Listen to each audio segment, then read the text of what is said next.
So, today's theme is I determine how I will be treated. Now, that's a pretty audacious claim, and I could just as easily have said, I have no control over how I will be treated. I could have talked about that, but this one seemed a little bit more inviting. Besides, this is not about control. This is about persuasion, and it's about self-persuasion most basically. So I ask if today you will see this uh, not so much as a sermon, but as an exercise that we carry out together, a recentering. So I admit there is subjectivity to this title. Some of it is perceptual. Perceptual. I determine how I will be treated. It's perceptual, but perception and imagination can manifest as external reality. And what Jesus is leading us to in the passage that we read, it begins with how you perceive. You want to make sure that you can affirm wherever you are right now in this moment, whatever space you are in, you want to be able to affirm and say, I am in good company. But you most importantly want to be able to say something like that when you are alone. I am in good company, because no company is great. In fact, not just I'm in good company, there is no better company. The capacity to accept being isolated and being finding power in being alone.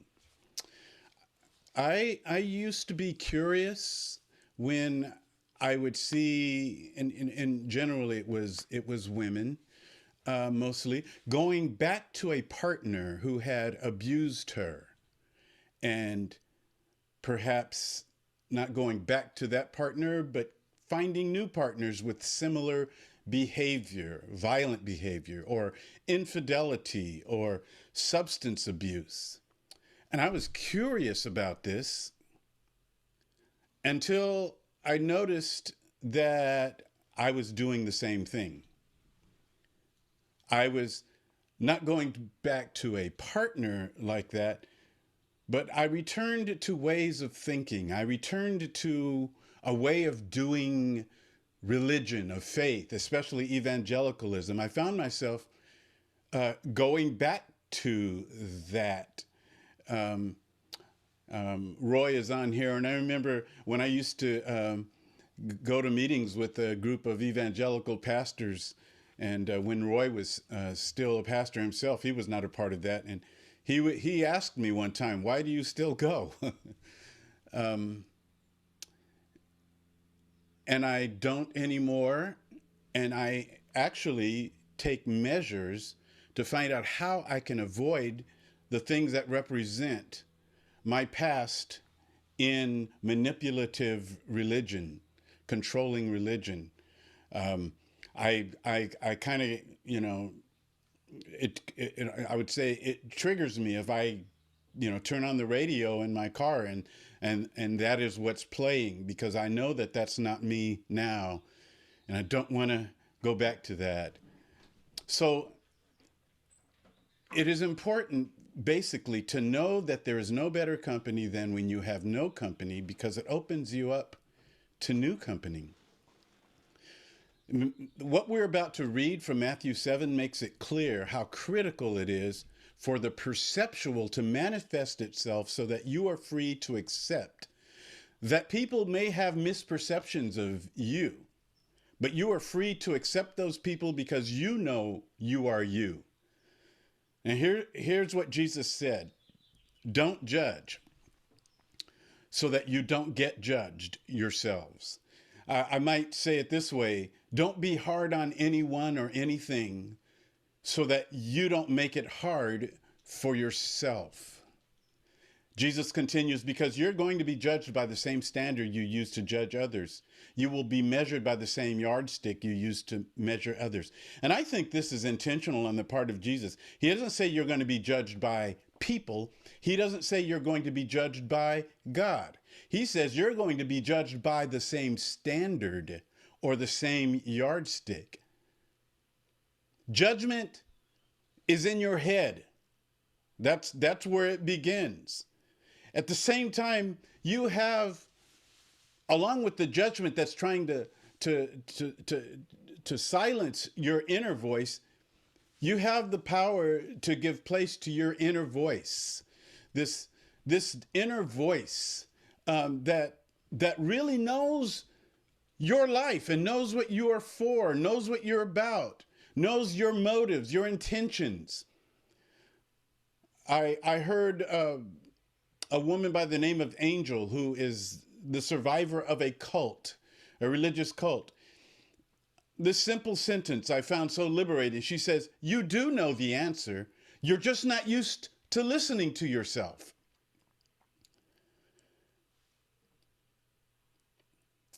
Let me ask you, can you say, "I love myself"? Can you know, some of you right now, you have your image up on in your Zoom rectangle. Can you look at yourself and say, "I love you"? Can you say, "I love myself just as I am"? Because if you don't have liberty to receive it from yourself, then it constricts your capacity to receive it when someone else says, "I love you." And you need that nourishment.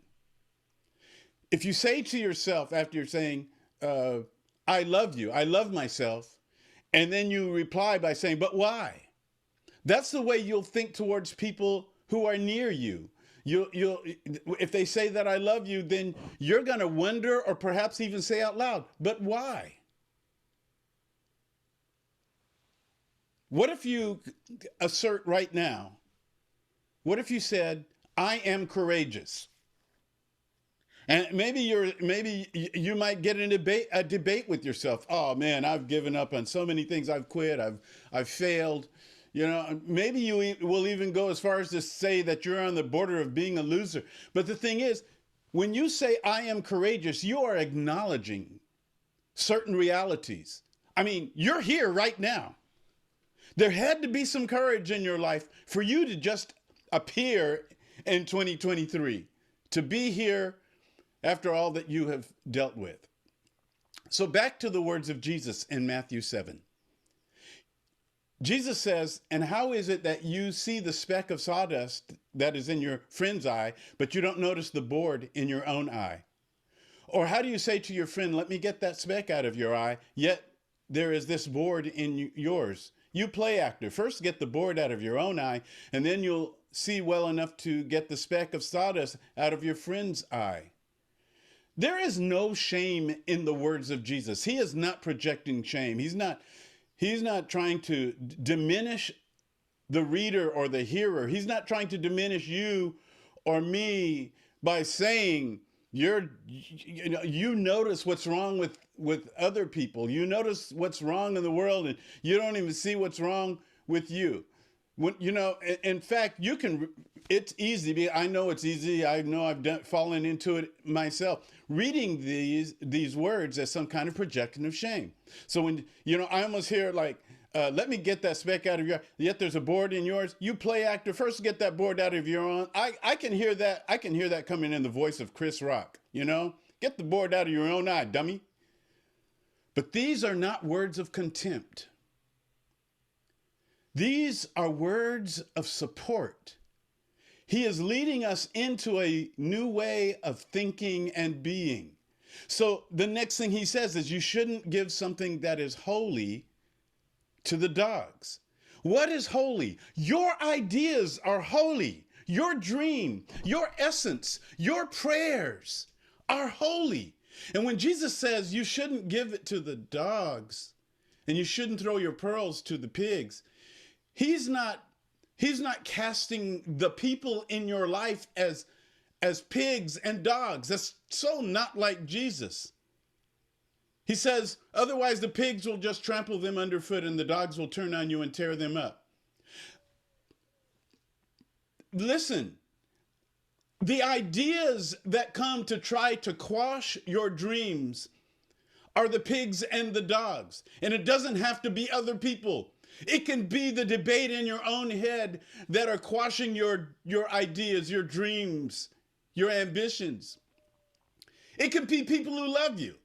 So don't be quick to cast people as pigs and dogs, because it could be somebody who's invested in you, somebody in your own family.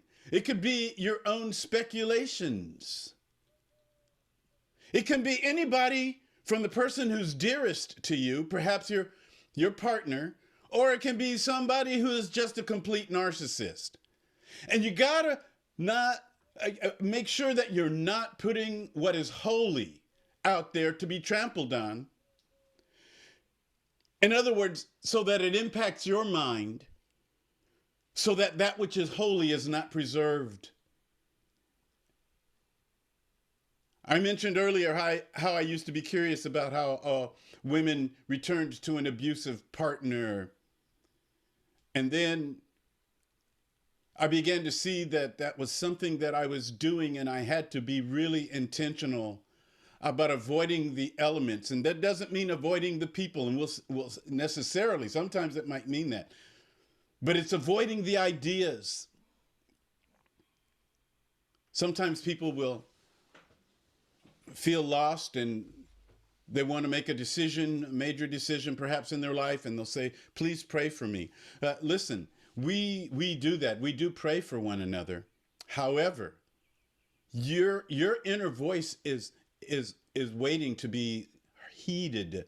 It wants to be listened to.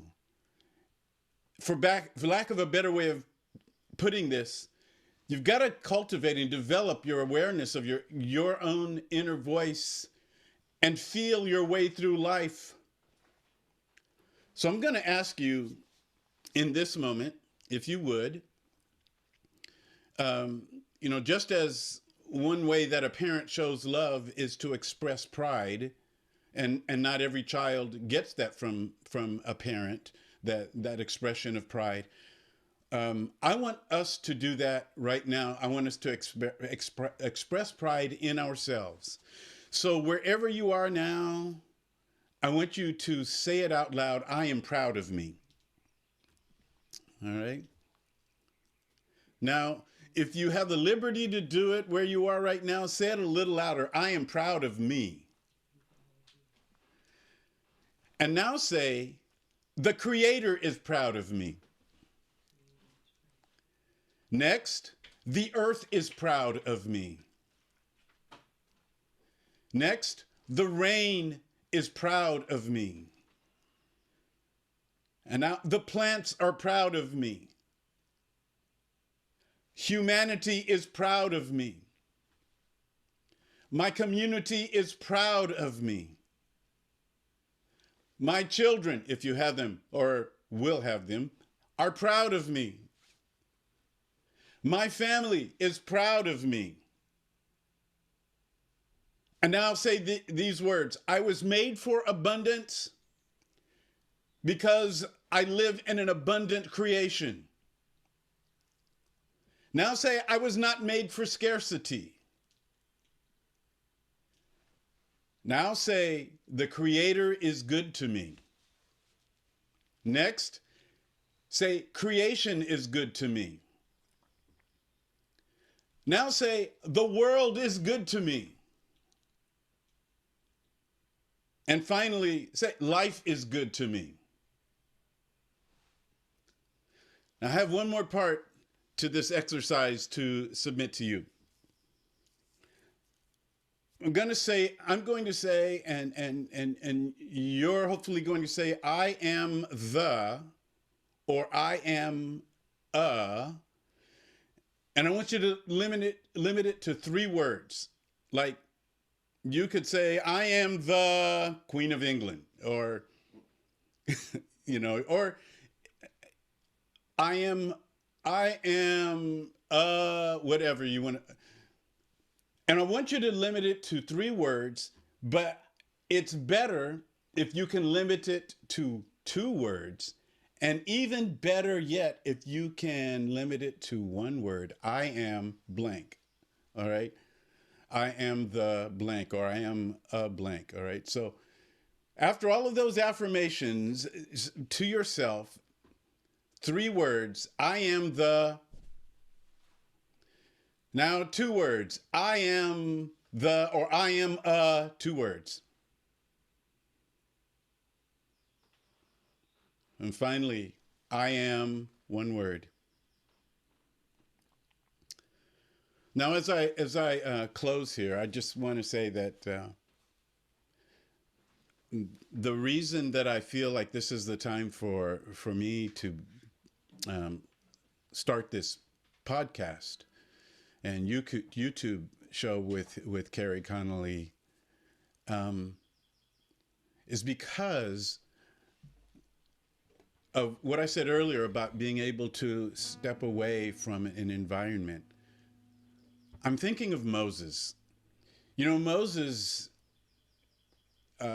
he had to leave home, and he was gone for a long time. But he had a chance to go back and speak, address, and lead his people who were living in enslavement. I feel like I can identify with people who have who lived in systems that have kept them either in a position of being oppressed or oppressors. I had to separate myself from the things of my past so that I could make sure my heart was free, and free still to love. And consider for yourself whatever it is there may be in your life that held sway over you, but it's over, and it's time for you, or it's going to be time soon enough for you to be a liberator. All right, help us out, Emily. Okay. Well, can you hear me, first of all? Mm-hmm. Okay. Thank you for that uplifting message. That was really good. I feel like I needed to hear that this morning. So thank you. I'm gonna read through some of the quotes that popped out at me, review some of the concepts that popped out at me, and then I have one question for you. And then I would love to hear what other people caught on to, questions that other people have, anything anyone wants to talk about. So the first thing, let's see. Well, that quote from Angel: "You do know the answer, you're just not used to listening to yourself." And then, in reference to the passage, "These are not words of contempt, these are words of support." I think I've always read that passage as you don't do that, you don't do this. And that reframing is very new to me. And I think it just really, like you mentioned, it opens it up into something that makes so much more sense, in terms of, yeah, that would come from Jesus. And like the shame, the contempt, that does not make as much sense if you think about it. I think this quote, from the song earlier, "You can make a difference if you do what you know." And then when you said, can you, in talking about our relationship with ourselves, can you say, "I love you"? But then you followed it up with, "Can you say, I love myself just as I am?" I think that felt powerful to me to consider, how often do I offer myself that unconditional love? And that kind of, oh, one last quote. Sorry, there's just so many good ones. When you said, "Your ideas are holy, your dream, your essence, your prayers are holy." And that leads me into my question. You were talking about listening to the radio. When you hear something that reminds you of the context of manipulative religion, saying, "I know that's not me now, and I don't want to go back to that." I think I want to know any insight you have into making that transition from when there's something we're not proud of, or we found ourselves in this pattern of behavior that does not affirm the holiness of our inner voice, that is not aligned with the goodness within us. What sort of things, kind of like the exercises you did earlier, what sort of things can we do to really put that behind us and not let it impede, the beauty that is supposed to be inherent to our relationship with our own thoughts and our own prayers? Well, I have a response to that, but I think that this is so like any other addiction that I feel like someone like Clint could answer this better. Clint, are you still there? Yes, I am. I was thinking this passage that Jesus did is so much like recovery in the fact that, so in recovery, the first thing we do after we admit we're powerless and we ask God for help is to do an inventory of ourselves. And ironically enough, that inventory is how we judge others in resentment, fear, and things like that. And it works its way back to our part in that, which we always play a part in that. That resentment or judgment of another person does not exist without our part in that. And so once you start doing that more, you're slowly taking that log out of your own eye. And then that speck in your neighbor's eye doesn't look that important. And instead of telling them about it, you continue to just do kind acts to that person, pray with that person, pray for that person. And what it does, they start to look at the speck themselves and they remove it if they choose to remove it. And if they don't, that's God's will. That acceptance you can have. We live in a society and people don't think about this because there's never an impending doom other than, we start to recognize that there's all these things, calamity going on around us, but it puts us in survival mode. And in survival mode, our main objective in our brain is to assess what dangers are around us. That's judgment. So whether you call it assessment or judgment, we are constantly assessing everything around us, people, places, things. So the minute we step away from survival mode, we're able to love, look, and just be. So wise. And I think Julia could speak to that too, but let me just say something that comes back to me often is a couple of years ago, we hosted Doug Paget from Minneapolis, and someone asked Doug,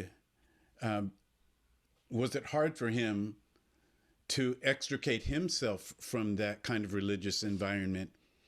And Doug said that he only came to Jesus when he was 17 years old, and he didn't come from a family of faith. So it wasn't as hard for him because there were no expectations placed on him from his family. And I think it is family and friends, it's community that keeps, because we know good people. We're not, they're not pigs and dogs, right? They're decent people, but they don't see what you have begun to see. And so for some people, it's harder perhaps because they have to disentangle themselves from the perceptions and expectations of others. Julia, do you have any thoughts on this? You still there?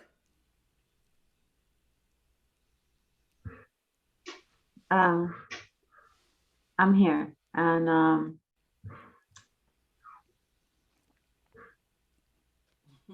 I have thoughts, but I'm a little overwhelmed. So I'm just going to share the floor, but thank you for asking. All right. Thank you, Julia. I understand. You've had a big weekend. Anybody else? I was going to ask you to clarify. So whenever you have a vision or a certain prayer that you're praying throughout one week and you end up sharing it with somebody else who you trust, a friend of yours, is that not okay? Oh, no, Because I know that we're not supposed to share visions. I'm kind of confused with that part. Like, don't share what your visions are. Don't share what God shows you. To an extent. And that's all. Can you Okay, clarify that's fine. what and where? It's not a matter of whether it's good or bad or right or wrong. It's a matter of recognizing that your internal voice is longing to be heard. And these things can be distractions from that. They don't have to be, but they can be, especially if you haven't developed or are not being intentional about developing your sensitivity to what you have already heard or what you are hearing. And as Angel said, you do know the answer. You're just not used to listening to your own voice. No, I mean, whenever are we not supposed to share other things or dreams or prayers with others in that sense? As far as if they're the pigs or the, This is not a yeah, matter of whether it's good or bad or right or wrong. to discern whether who to share things with. Or should you share it at all? Yeah.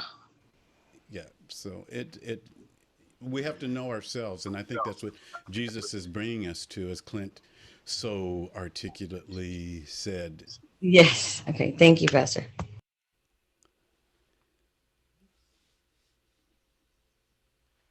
I also have a thought on that, or something that, because I was thinking about that too, Noel. I'm glad that you asked that question, because that was kind of in my head as well. But I was thinking about, a lot of people I know who have such beautiful thoughts, such beautiful ideas, but they don't see the value in them and either don't end up contributing them to any space, or they put energy, put their effort, put their ideas in these spaces that they don't believe in, or like these spaces that don't matter to them. And like, I think both affirming to ourselves that like our ideas, our prayers, our dreams deserve to be in places where they'll grow and they'll create growth for others, but also creating spaces for others where they feel like their ideas are like welcomed and their ideas are considered and valuable and holy. I don't know. That was what came into my head. So I don't know if that. Yeah. I think that's what Jesus is bringing us to here. If we can understand the concept of protecting the holy that we have, the holy thoughts and dreams and ambitions, then we will find out that there are people who are supportive of that. The thing is that we can't expect them to see immediately. They may or may not. But this is about self-persuasion, not about persuading other people. Ultimately, we will have to, in the world, persuade other people of certain things. But it's premature to try to persuade others when we still haven't persuaded ourselves, or we haven't accepted ourselves. We haven't accepted the validity of ourselves, the value of ourselves, the power of ourselves. We are powerful. You are powerful. But there is kind of a concession to frailty and weakness when you have to hurry and expose your idea to someone else before it has sunk in and settled in so that you approve of it without exception. This is who you are. This is what you're about. Now and you can say to the world, get with the program or don't. Pastor, can you share some wisdom on how we not create our own little silos or little bubbles? Also, as people that, maybe could leave from one way and then just go to the other way and kind of shut out everything else from the world. Like, how do we still have to be in the world, but not of the world, So what ways do we, how do we not do that? So it's so easy to do that, Okay, I will go back again to these words. Thank you for that. The words of Jesus. This if we're refraining from judgment, we're refraining from judging, then we will find new company. We're afraid we're going to be alone. So we have to embrace the idea of isolation and aloneness, that, what I'm about to do could jeopardize my relationships. But we have to do this with the faith that, I mean, it's kind of arrogant to think that you're the only person, the only enlightened person, right? The only, that's kind of arrogant. There are people awaiting conversations, waiting to support, waiting to come into the realm that you have chosen to inhabit. Does that speak at all to what you're asking, Matt? I think it's more of how do we not shut other people's out, so create our bubble and then just sit in our comfort, I guess, like, and make everybody else the other, you know? So yeah. I mean, that's a legit inquiry, but I do think that there's that bubble. You will not, if you refrain from being judgmental, you will find yourself welcoming people. They may not be the people you anticipated, though. That's the thing. Yeah. You know, Right. but you're going to get people. The judgmental part is important because that's what holds us, or keeps us open and curious and welcoming. So that's what gets rid of that fatalistic outcome. Yeah. Yeah. I see Roy and Cheryl have a hand up. And Margie. It was Roy who put his hand up. Matt, that the question you're raising is one that I've struggled with a lot. And the last time that Brian McLaren was in town, he actually addressed it in a way that I found very helpful. One of the pieces for me, for years as a pastor, I was involved in the battle in my denomination about accepting LGBTQ folk. And I got to the point where it was just too much for me. And I decided that if someone came to the table rejecting these people whom I loved, I just wasn't going to have any time for them. And so in large degree, I cut myself off from those discussions. The good side was that was much easier on my heart. The bad side was that I had been an advocate and suddenly I wasn't anymore.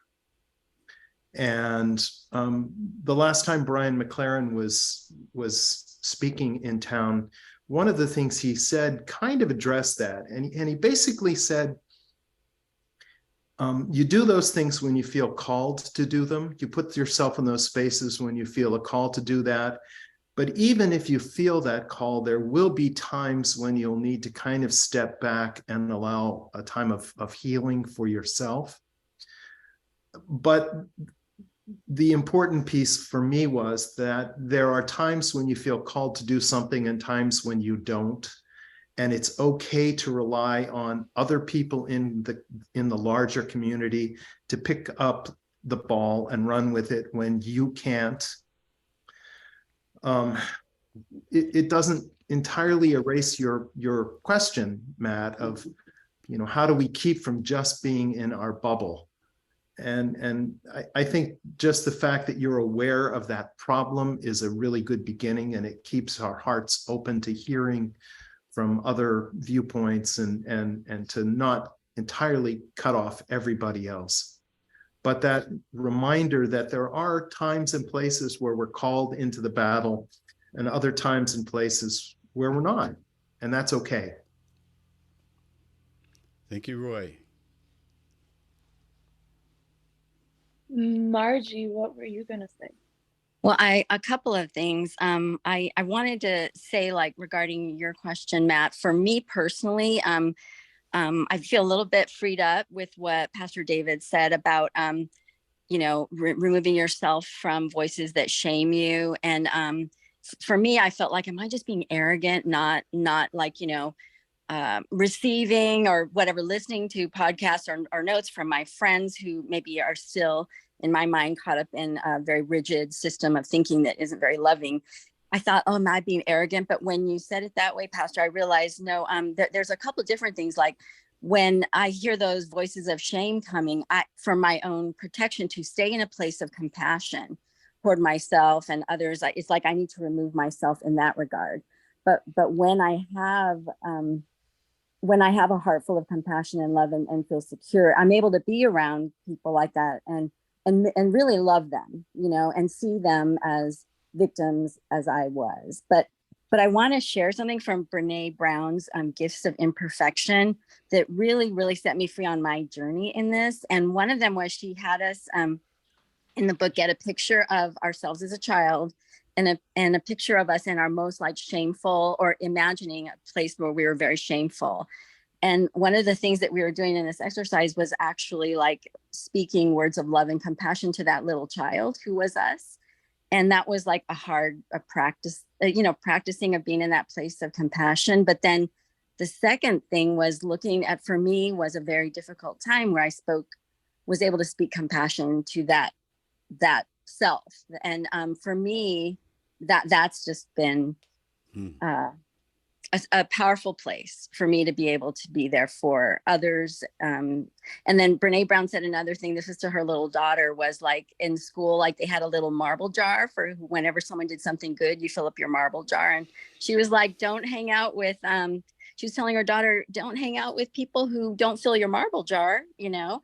And for me, again, it's a couple of different things. It's just really loving and caring for yourself. You wouldn't want your best friend to hang out with people who are hurting them. And, so I just felt like it's almost like two different things. But the goal is, like you said, not being judgmental, but living in compassion and love toward yourself and others, Yeah.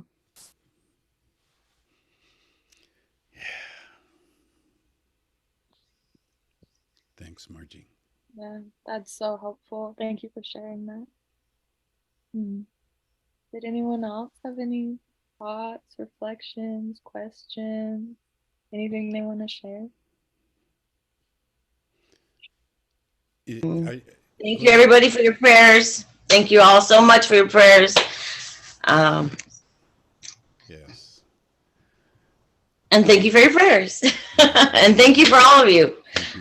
I'm learning to get to know all of you and to love. And I remember years ago, Pastor, you had prayed in one service, you prayed for the Lord to, I didn't know that it was a prayer that we could pray for, but you prayed for the Lord to enlarge in our hearts, to have that, to grow our hearts, so we have not enlarged hearts. It sound that's a medical term, but to have to have bigger hearts, to grow our hearts, and that's so that way we have more room, more space, and so that way we love more.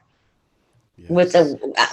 Without condition. Just, I don't know if you remember, that was years and years and years ago, but I just remember that. And I think since then I have had I've always had compassion for people, but I will never forget that one time, just that I didn't know that you can pray to have, a bigger, greater heart for people and for life and for things in life, like the birds and the bees and the trees and the plants, which I've come to discover. I love it. I love planting and stuff like that. And it's like, when you see a little bud spurting out and you think that the plant's almost dead and you try to bring it back to life, it's beautiful. So those are things that I'm expressing, that, to have, that's just on a smaller scale of having a bigger heart for people. And that so shows how much more your ability to actually love somebody who you don't even know sometimes, yes. Or you just barely get to meet. Thank you. We still have Lisa's hand up there, and if there's anybody who hasn't weighed in today, we welcome, before we stop, we welcome your voice as well. I just wanted to piggyback on Margie's comments, because as we were talking, it made me think of a prize fighter and how you don't go into the ring until you've spent time preparing and you've made yourself ready. And so that's pouring into what Noelle is doing. What Noelle is doing is she's building up her love and her strength in that. And so we are continually doing that in our quiet moments, in those moments when we're by ourselves. We're continually preparing for that moment, because in that moment, God will give you those words. The Bible says that, when you're brought before them, you'll just open your mouth and you'll know what to say. And it's because of that preparation, like Noelle, she's preparing herself for something she doesn't even know what she's preparing for. But we are continually working on ourselves. We're continually pulling that log out of our eye and preparation so that we can be that voice and that power and that love in this world. Oh. Yes. It's, it sometimes goes against the grain of everything, or at least a lot of who we self-perceive, who we think we are, in order to continue growing and becoming who we, who would, entering in and becoming the true self, embracing that. And it sometimes can be hard on the old self. I know that some time ago, a lot of you know that I'm engaged on social media, and I don't really put this stuff up because I think everybody's going to like it. It comes, I have really a sense of compassionate mission in a lot of the stuff that I put up, especially like my grandson a few days ago. But anyway, I put stuff up and it comes from a deep place. And sometimes I know that I am bothering some people. I don't do that because I want to bother anybody. That's so not me, to just agitate people. But I know that I do bother people with whom I have lived in community in various places around the world. Not just in California, but I know that they're troubled. They're probably, what's wrong with David Moore? But when a pastor who I didn't know drove for hours to take me out to lunch so that he could come out as a gay man, and he just needed somebody to open up to. That validates, to me, the old me is uncomfortable, and the new me wants to go back and find comfort in the old me sometimes. But I can't afford to do that. I feel like what you just said, it troubled some people, like God's going to trouble the waters in that respect, that it makes people uncomfortable, but it makes them deal with some things that they need to deal with in order to heal. Yeah. Pastor David, if I may chime in. So you will say in that case, in some sense, you are sharing your genuine self with others who will embrace you.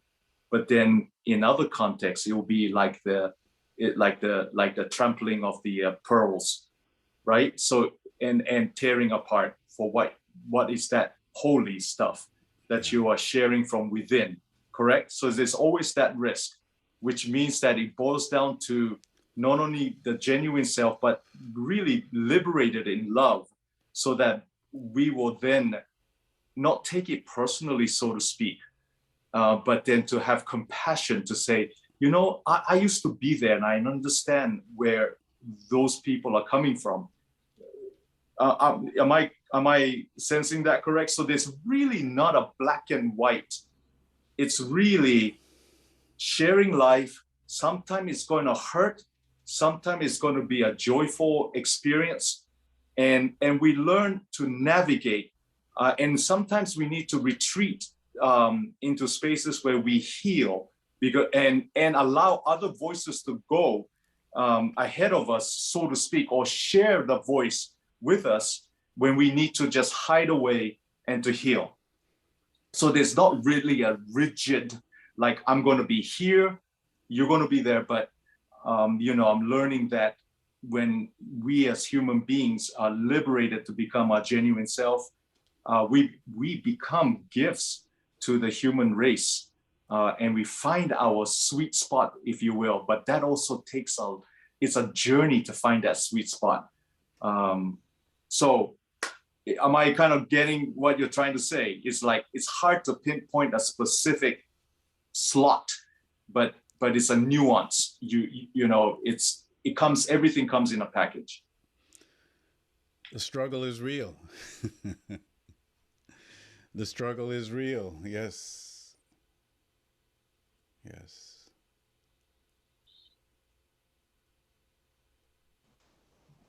If I may say something, first thing that comes to my mind when you just told us that story is, oh, what that person must have been living with for whatever amount of time, regardless of whatever he said or didn't say, just how difficult that must be for that person to have lived with that for so long and not be able to, with whatever it may be. Yeah.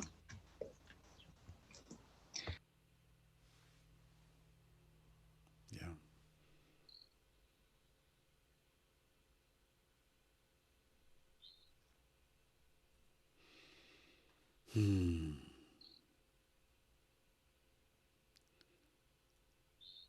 We long for those people who are willing to be a vault for us. I was listening to be something what? yesterday, to be a vault, like a safe place. I was listening to something yesterday, and it talked about, who you are and how you want to be, and how you want to be to other people. And that was one of the things, was being a vault for somebody, and to do that for someone is like one of the great things, one of the great moments of friendship. And people want other people to be there to do life with them. You want to have friends who want to do life with you. And so when you trust people, and when you can trust people, that comes to fruition. And it is faith. It is practicing faith, living faith, to believe that there are people waiting to be guarded by you, to be entrusted to you, to be intimate with you, to believe that those people exist. It requires faith. Real quick, I just have to say this. It kind of dawned on me, when we were going through, I am this, I am, and finally the last, I am, the value of being seen. As somebody who worked with the homeless, there's an actual psychosis that comes from homelessness, of feeling like you're not seen, or that you don't have an actual value. Because you'll watch people walk right past people like they aren't even there. And so when you can give the gift of having somebody be seen, it's game changing. New Covenant saw me. And by seeing me, I was able to see myself and be me. And that gift is something I want to give to other people when you can see they're going through something. Hey, how are you doing? And don't ask it in a general way that you want to just move past them, but how are you doing? And when they do get that off and they feel heard, it's such a blessing to be able to give to somebody else. Yeah. That's beautiful, Clint. Beautiful. I always have said, because I get criticized a lot by people, who know me, because I stretch out my arms, I stretch out my hand, and I just love for the sake of love. And I'm not, what you just said is, I'm just like, oh my God, it's just so on point. I'm just like, if you're not going to be genuine, and you're just going to, in Spanish, there's a saying that says, de la boca pa fuera. It's not, in other words, it's not internal, what you're doing is just so others can see. Oh yeah, I spoke to this, downtrodden or homeless person, whatever, an addict, whoever, whatever, right? My mother used to say, God rest her soul, she used to say, ahora por ellos, today for them, mañana, tomorrow, Quién sabe si por uno de los míos. Who knows if it may be one of my own? And so we were raised to live our lives in that manner. Be genuine. If you're not going to be genuine and you're going to just ask, like you just said right now, you know, like you're just asking, but you just don't want to hear it. It's just, you know, you think, because it's about you think you're being polite or doing the right thing. No, if you're not going to invest the time, just keep walking. Just like the song says, walk on by, because you know what? You're not being genuine. You know what I'm saying? So it was beautiful what you said, brother. Right on. God bless you. Yes.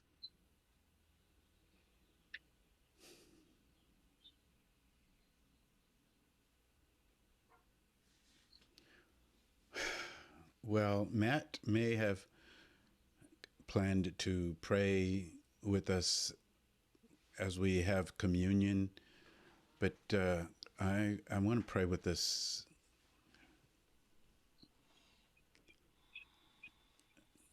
Dear God, precious God, our Creator, our Overseer, the one who knows, and instead of keeping us forever in the dark, you want us to know, you want to reveal. You are a God of understanding and revelation. As we mature, we know that maturation can only happen with healing, or else we'll just keep going back, keep falling down, keep stumbling. But because of healing, we can get back up. We can move ahead. We can continue our struggle. Our Muslim friends would say our internal jihad. We can continue to give place to that inner voice that we know is real and true and distinguishes us and our agency as human beings, validating us. So we welcome your grace in every one of our lives.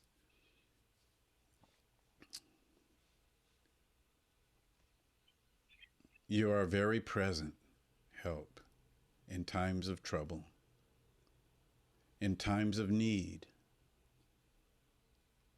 And we recognize that our trouble and our need sometimes can be addressed inside our own hearts and heads. So we pray for the spirit of revelation and understanding. We pray that you would show us how to quiet the noise in our heads that lead us to unnecessarily speculate, doubt ourselves, question ourselves.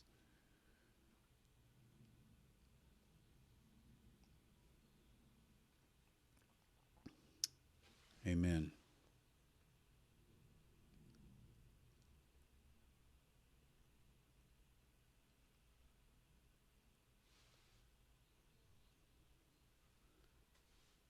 Matt's going to lead us in communion. Am I muted? You are not muted. All right, thank you. We join together at the table of communion at Matt, but your video is off. How about now? Yeah, you're good. Thank you. We join together at the table of communion as the capital of communionism, as the table where it is free for grief to be expressed, free for judgment, free for joy to be experienced, free for love to be shared, free for commonality to be found with one another. We join together at this table with elements today that are of liquid form and are of a hard form. And Jesus said, take these, remember my body, remember my blood.